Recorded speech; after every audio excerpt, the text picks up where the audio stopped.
Shana Tova, everyone. So a few days ago, I was driving my kids to school. Yeah, it's true. You know that right there. I was driving them to school, and you know sometimes you just like toss out random questions. So I don't even know why I asked this particular question. I'm sorry, Ru. I think I was trying to delay listening to K-pop Demon Hunters. I was just trying to think of like one thing that would like just shh. Anyway, so I said to them, what is Reform Judaism? And you know what?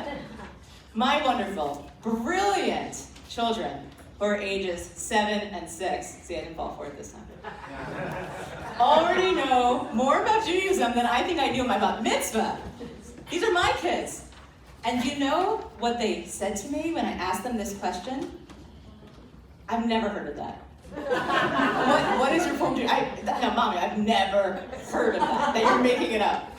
Reformed Judaism? What? I couldn't believe it. Listen, these are my children. They go to a Reformed religious school with most of you. They go to a Reformed Jewish day school. They even go to a Reformed camp at this point. They are like in the bubble of Reformed Judaism all the time. And newsflash, where are we sitting right now? A Reformed synagogue. We belong to this 171-year-old Reformed synagogue. It's not even new, it's been around for quite some time. And who am I? Your rabbi. A Reform rabbi.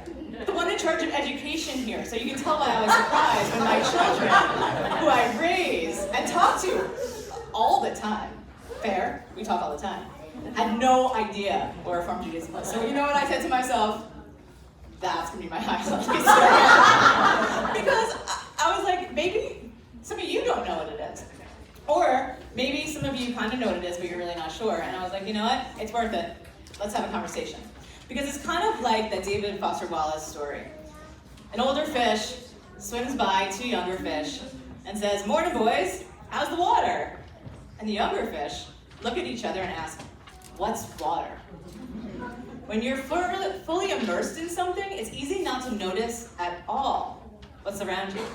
Fish only know water until they're pulled onto dry land. But that's precisely the problem.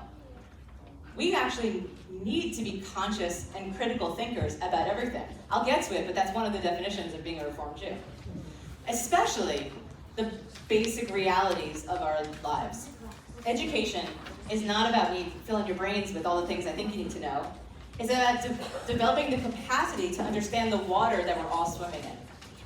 We teach you all sorts of interesting aspects of Judaism, but do we spend enough time talking about the Judaism that we are actively practicing?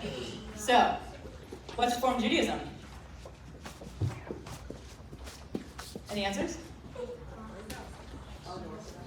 Yitzi. What I am. What Yitzi is. Okay.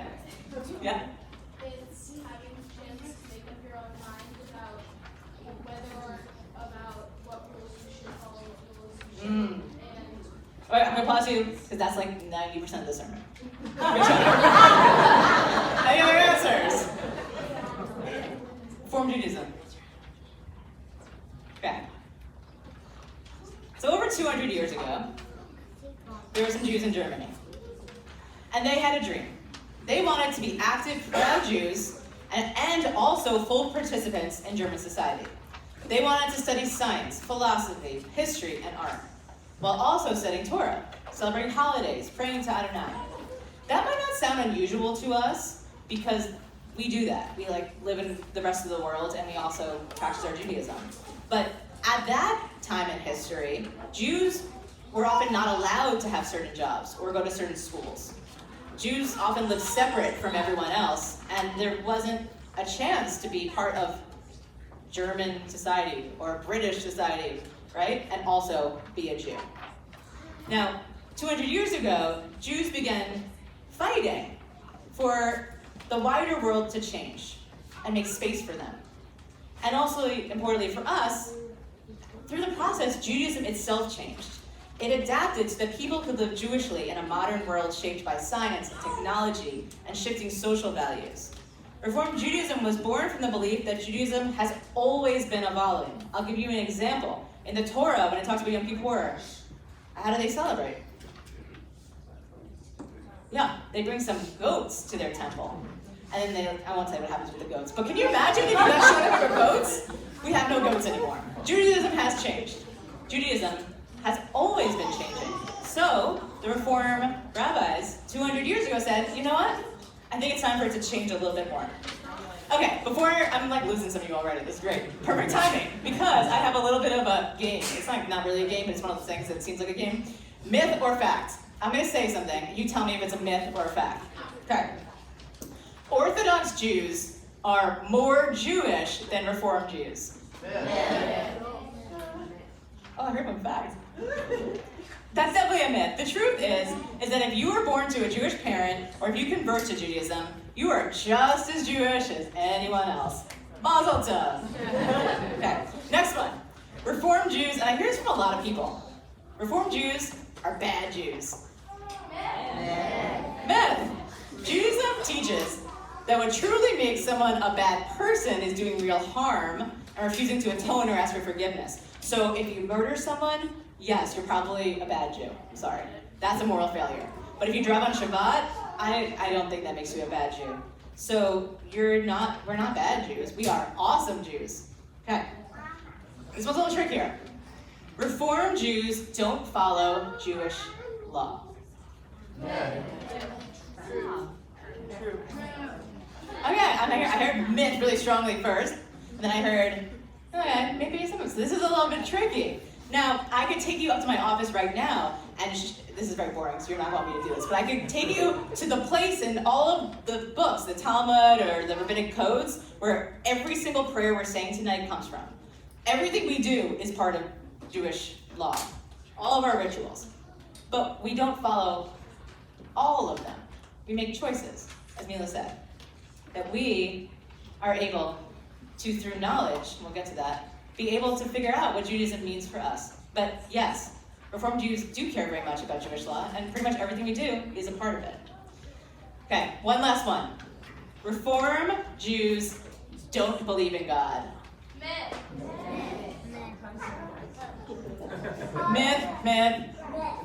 Myth, sometimes fact. I actually said that this was sometimes fact. This one is trickier, okay? Some Reform Jews don't believe in God. We could take a vote. I'm not going to do that, but we could take a vote. That would be super interesting. Some Reform Jews don't believe in God, and some Reform Jews absolutely believe in God, and some Reform Jews really actually don't know what they think. Because in our community, we believe, as the rabbis did 1,000 years ago, that debate is important, and that we don't all have to believe the same exact thing.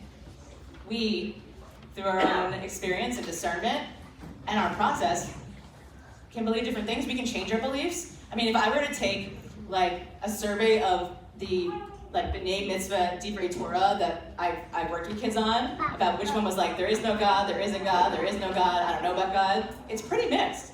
Like, we are actively struggling with this question, which I think is a good thing. Okay, so one of the biggest changes Reform Judaism made was how we think about Jewish rules or laws. Instead of saying we had to follow all the laws, we said that we can do something called choice through knowledge. This means our job is to be thoughtful and aware. So being a Reform Jew isn't about following all the rules just because someone told us to, or believing something because we're supposed to. It's about learning, asking questions, and then making smart, meaningful choices about how we want to live as a Jew. There was this German rabbi named Abraham Geiger, and he had a big idea. He said it was wrong to make kids pick between faith and reason, between Judaism and science. That kids, actually, all of you, are born with natural good sense, which means that you are able to think carefully. He trusted that our children, all of you, can learn all of the secular subjects you do in school, math and English and science and all of that. And you can also learn your Jewish traditions and values and holidays. And then you can use your knowledge to make good choices about how you want to practice Judaism. Geiger also believed that Jews in the future, meaning us, wouldn't all do Judaism in the exact same way. Some of us might make different Jewish choices. But he said that what really holds us together was having a good Jewish heart. We're going to get a little bit into what that means.